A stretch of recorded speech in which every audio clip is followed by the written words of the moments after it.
Radhe Radhe students, welcome to my channel. आज हम इस वीडियो में इंग्लिश पेडागोगी के एमसीक्यू डिस्कस करने वाले हैं, जो कि हमारा जो सीटेट का एग्ज़ाम आने वाला है सितंबर के महीने में, उसके लिए बहुत ही इंपॉर्टेंट क्लास रहेगी। तो चलो देखते हैं क्या क्या क्वेश्चन है। तो Mrs Ankita, an English teacher, ask her student to complete unfinished conversation between two people in different real life situation. What is the primary objective of this classroom activity? Ankita एक इंग्लिश टीचर है, जो कि उनका जो भी students है उन्हें बोलती है, ये पूछते हैं कि जो भी आप लोगों में बातचीत है, अधूरा बातचीत है, वो रियल लाइफ सिचुएशन से जो जुड़ी है उसे कंप्लीट करने के लिए बोल रही है। तो प्राइमरी ऑब्जेक्टिव ये क्लासरूम एक्टिविटी का क्या होगा? तो जो डायलॉग कॉम्प्लीशन है, डायलॉग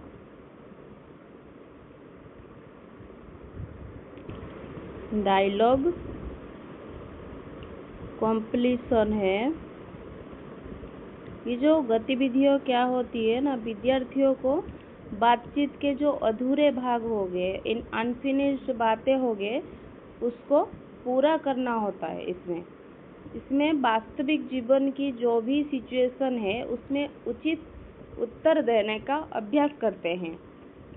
ऐसे गतिविधियाँ कम्युनिकेशन स्किल जो है वो भाषा प्रयोग क्षमता तथा बोलने की जो प्रभावशीलता, फ्लुएंसी जो है, उसको विकसित करता है। तो इसका जो भी मेन कारण है क्या है, व्याकरण के जो भी नियम है उसको रटवाया या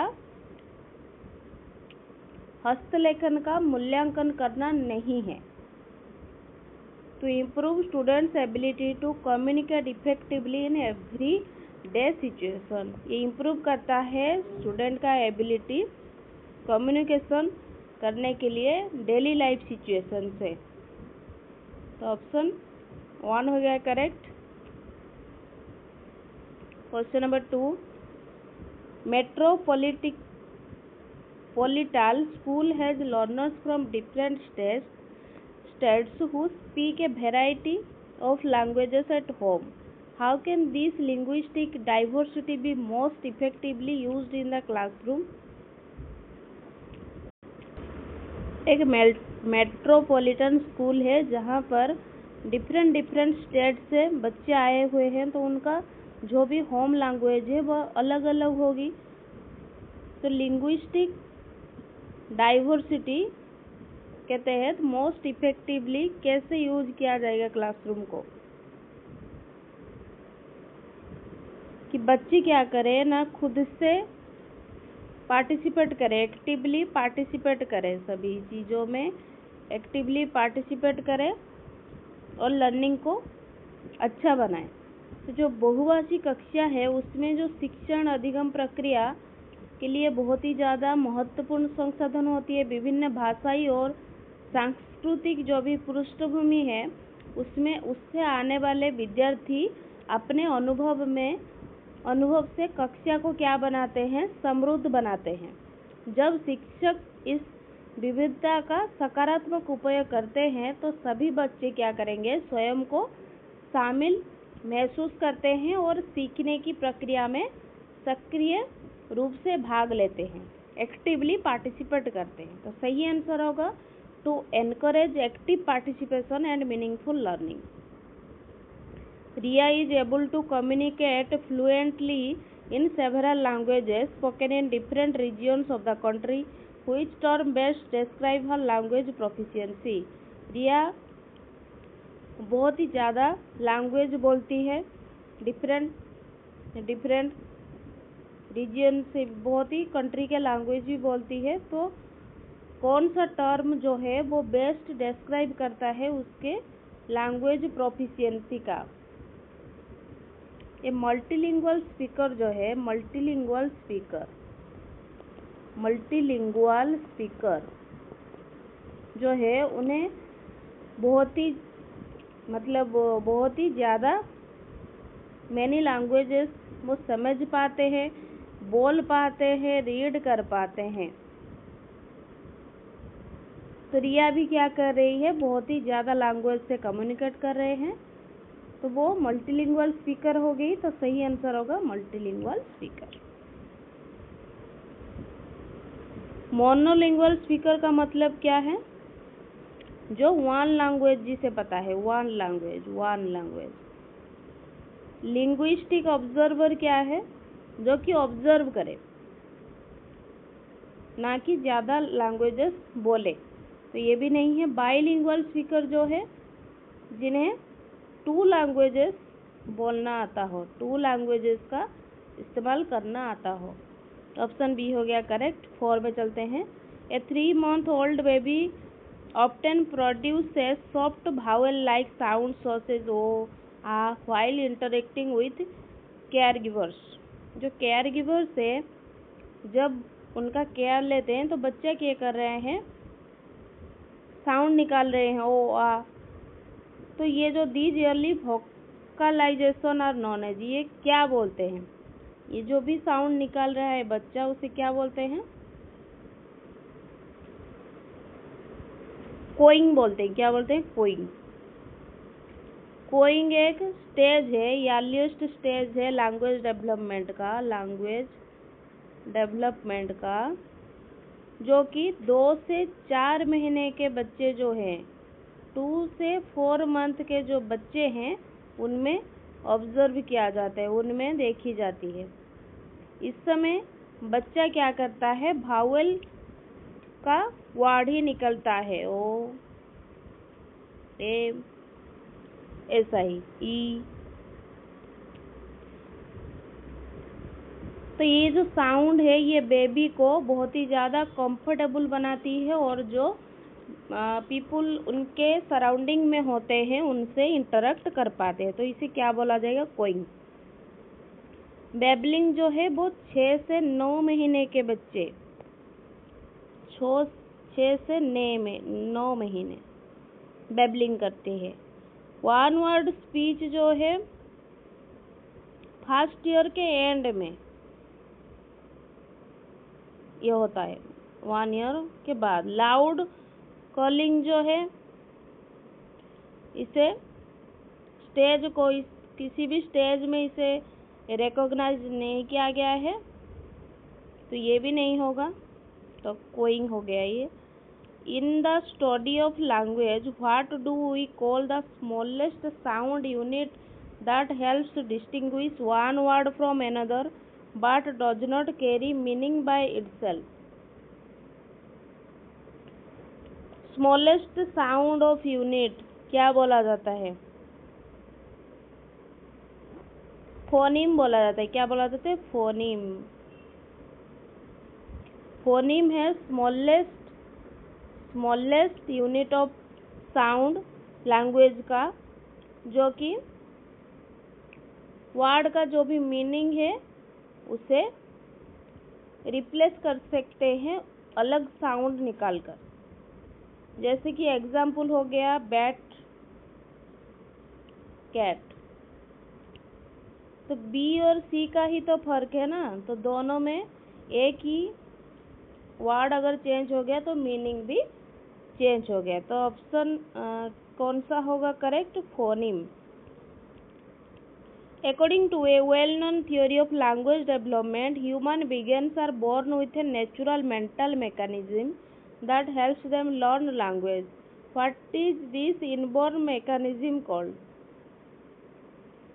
लैंग्वेज डेवलपमेंट का एक थियोरी है जिसमें ह्यूमन क्या करते हैं, पैदा होते हैं ह्यूमन नेचुरल मेंटल मैकेनिज्म के साथ, जो कि उन्हें लैंग्वेज सीखने में मदद करती है। तो ये जो जन्मजात जो एबिलिटी है, इस मैकेनिज्म को क्या बोला जाएगा, जन्म से ही होता है ये, तो ये होगा लैंग्वेज एक्विजिशन डिवाइस, जो कि नोम चॉम्स्की ने इसे दिया है। Noam Chomsky, proposed by Noam Chomsky ने दिया है। इस थ्योरी के हिसाब से जो चिल्ड्रन होते हैं वो इनेट बायोलॉजिकल कैपेबिलिटी के साथ ही बोर्न होते हैं, जैसे कि जो एक्वायर कर लेते हैं लैंग्वेज को, नेचुरली एक्वायर कर लेते हैं। तो जो भी उनका सराउंडिंग होता है लैंग्वेज का, वो सुनकर ही वो याद रख लेते हैं। तो सही आंसर होगा LAD, ऑप्शन बी करेक्ट है।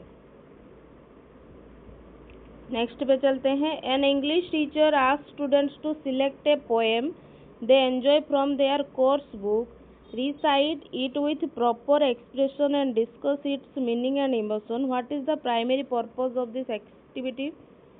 एक इंग्लिश टीचर है जो बच्चे को पूछ रहे हैं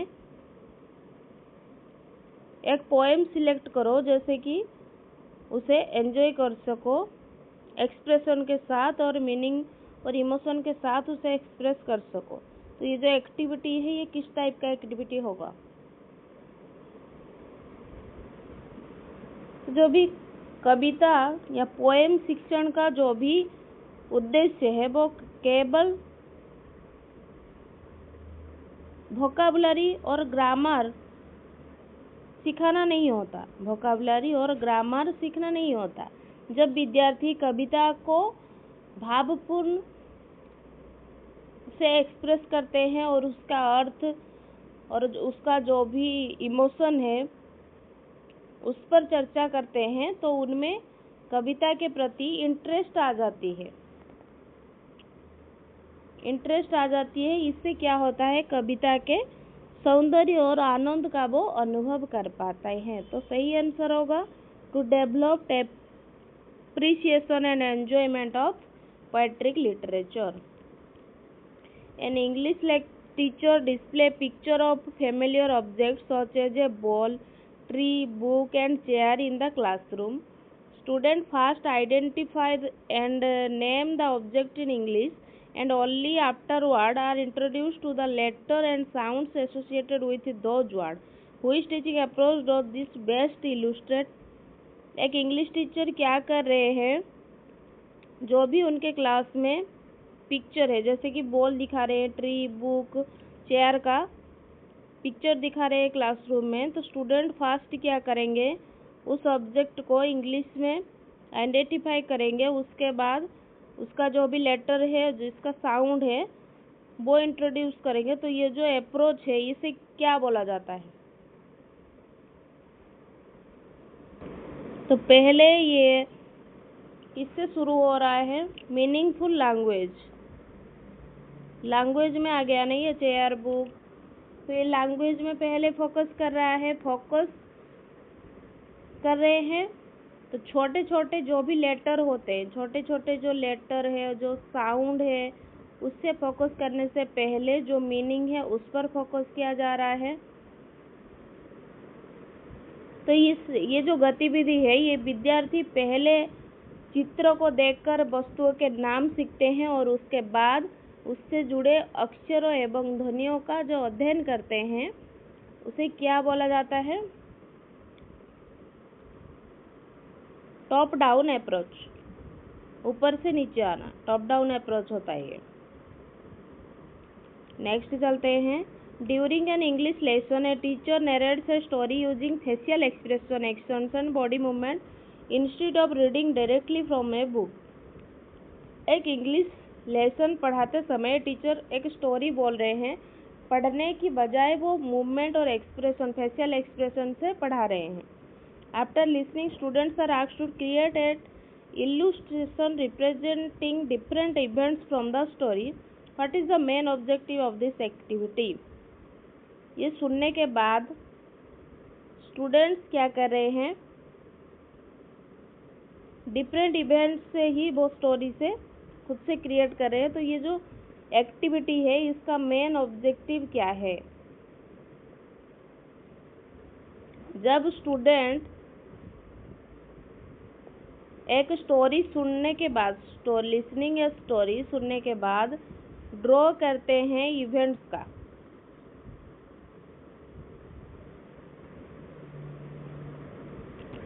तो भाई क्या करते हैं, कहानी की जो भी घटनाएं, पात्र जो भी हो गए और मुख्य जो भी उसका विचार है उसकी अपनी समझ को वो प्रदर्शित करते हैं। यहाँ चित्रांकन का उद्देश्य क्या होता है? कौशल का मूल्यांकन करना नहीं, बल्कि कहानी को समझकर उसका आकलन करना है। तो इस प्रकार गतिविधियां सीखने को क्या बोलते हैं? रोचक और सहभागितापूर्ण बनाती है इससे। तो सही आंसर क्या हो जाएगा? To evaluate students understanding of the story content. इससे पता चलता है कि स्टूडेंट्स जो है वो कितना सीखे इस स्टोरी से, इस कंटेंट से। A researcher want to investigate how people use different languages in social settings, including language mixing, language shifting during conversation, children's speech pattern and group specific communication style. Which field of study would be most relevant for this purpose? क्या होगा सही answer?